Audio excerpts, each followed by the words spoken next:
Welcome to the hot seat with Mr. White on Always Remember that all these stories is allegedly, so thanks for watching. Does Brandy Norwood really think Clive Davis sacrificed Whitney Houston? Whitney and I were very close, and she was my idol, and I couldn't accept the fact that she was no longer. There's a lot of speculation out there about music artists being sacrificed because they're worth more dead than alive. And one of those artists is Whitney Houston herself, who generated millions upon millions of dollars after she died. What makes these speculations even more sinister is that Whitney's longtime mentor, Clive Davis, famously continued with his Grammy party while Whitney's dead body was still in the building. Also, shortly before she died, Whitney crashed her protege Brandy's interview with Clive and passed her a mysterious note, which many fans suspected was either a cry for help or a warning to Brandy to stay away from Clive. And Brandy actually later admitted that for a long time, she blamed multiple people for Whitney's death. But that's not all. An investigator claimed that Whitney had defense wounds on her body, and yet somehow this was brushed under the rug. Contrary to the coroner's conclusion that her death was accidental, Hubel claims that Houston's body shows classic defense wounds consistent with someone fighting for her life. So does this mean Clive Davis is one of those Hollywood elites who allegedly have the power to decide the fate of artists?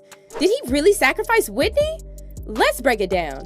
Exactly what happened inside the iconic Beverly Hilton remains a mystery. Paramedics raced to the 4th floor and found a lifeless Whitney Houston inside her hotel room bathtub. It's been 11 years since we lost Whitney Houston, and despite all the time that's passed, Whitney's devoted fans still hold hope that the truth surrounding her death will eventually come out. And it's not just fans who have cast doubt on the official story of Whitney's death, but also her friends and colleagues, including Brandy Norwood.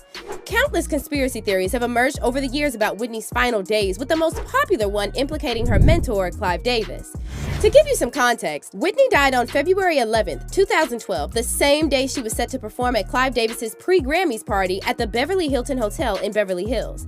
Sadly, just a few hours before the scheduled event, Whitney's assistant discovered her unresponsive in the hotel room bathtub. The assistant first called Whitney's bodyguard, and then the paramedics arrived at the hotel around 3:30 p.m.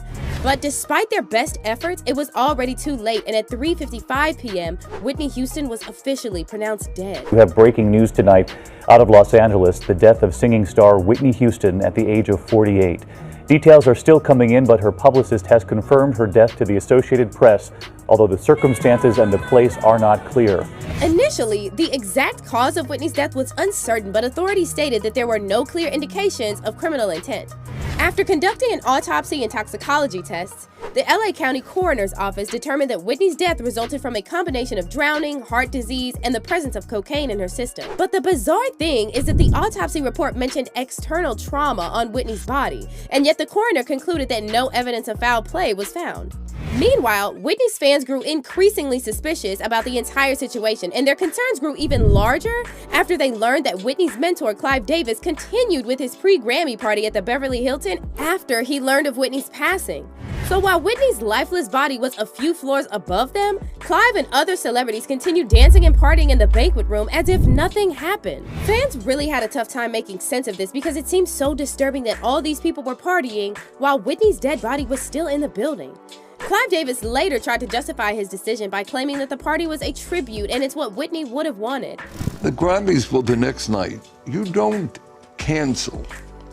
You turn an evening into a tribute. However, many of Whitney's fans and friends voiced their disapproval of Clive's actions, saying that his decision to hold the party was extremely disrespectful. One of Whitney's longtime friends, Chaka Khan, expressed her strong disapproval of Clive's decision and called it insanity.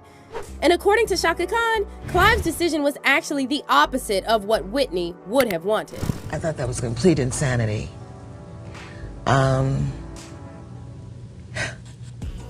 And knowing Whitney, I don't believe that she would have said, the show must go on. She was the kind of woman that would say, stop everything. I'm not going to be there. Chaka Khan also slammed Clive for saying the party was meant as a tribute to Whitney because it simply made no sense that someone who claimed to be like a father figure to Whitney could continue partying in the same building where her body was found.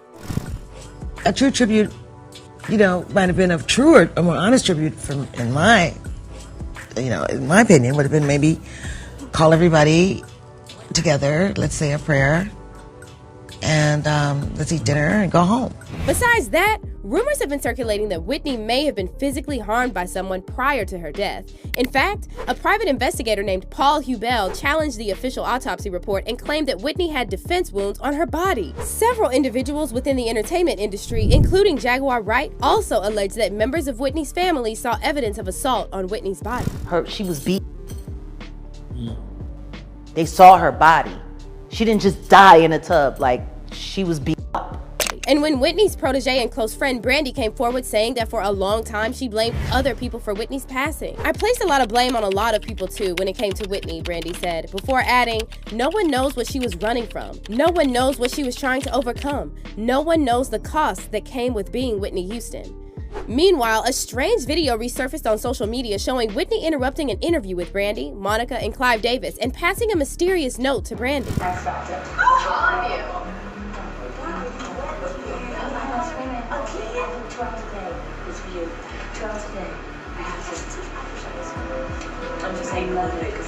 And what makes this footage even more disturbing is the fact that this interview took place just 2 days before Whitney died, which led fans to speculate that Whitney was either aware of the danger looming over her, or she tried to warn Brandy about getting close to Clive Davis. Many fans were also uncomfortable with the way the media kept focusing on Whitney's substance use while completely ignoring the larger issue and the fact that Clive Davis and Whitney's label continued to make millions after she died. See, it's no secret that many iconic artists ended up being worth more dead than alive, and once an artist dies, they can no longer contest the labels and other entities for full control over their music. Even the king of pop himself, Michael Jackson, reportedly worried that the industry higher-ups would try to kill him for his catalog. In fact, Michael's younger sister, LaToya, publicly claimed she believed Michael was murdered by people who continued to profit from his music sales after he died. But he was so passionate and adamant about it and says, you don't understand. It's all about my catalog. This is what they want, and this is what they're going to do. And he was terrified. And the more he spoke about it, the more I began to believe him, the more I saw that it was true. When he started mentioning how and when it was going to be done, how the things that they were doing, yes, of course. But that's not all. In 2017, The Sun got hold of the notes reportedly written by Michael in the weeks before his death, and one of the notes read, "They are trying to murder me." And in another note, Michael said he was scared about his life because the system wants to kill me for my catalog. As for Clive Davis, his net worth is currently estimated at around $150 million, making him one of the richest individuals in the music industry. Of course, he didn't make all this money after Whitney died, and he's been building his fortune for decades, but still, he shamelessly continued to profit off of Whitney's name after she passed. And just last year, he produced a Whitney biopic called I Wanna Dance with Somebody. Many fans slammed this biopic for portraying Davis as a white savior, and they also pointed out how it's strange that Davis didn't involve Brandy in the biopic, considering how close she was to Whitney. Fans have also accused Davis of using the biopic to restore his reputation and distract people from the fact he partied the night away while Whitney's dead body was in the same building. And some fans are even going so far as to claim that Davis knew Whitney would die that night and that his party was some kind of blood ritual. There is definitely something sinister about her death, one fan said, and a party of any kind is unheard of while she was lying on premises deceased. Another fan added, Clive said you don't cancel, you make it a tribute, meaning a ritual. Y'all don't be fooled. They all knew in the industry that Whitney was the next sacrifice. It was during the Grammys weekend when they all do their rituals. But let's hear your thoughts on this. Was Whitney really sacrificed for her catalog? And do you think Clive Davis is involved somehow? Comment down below and don't miss out on this next story.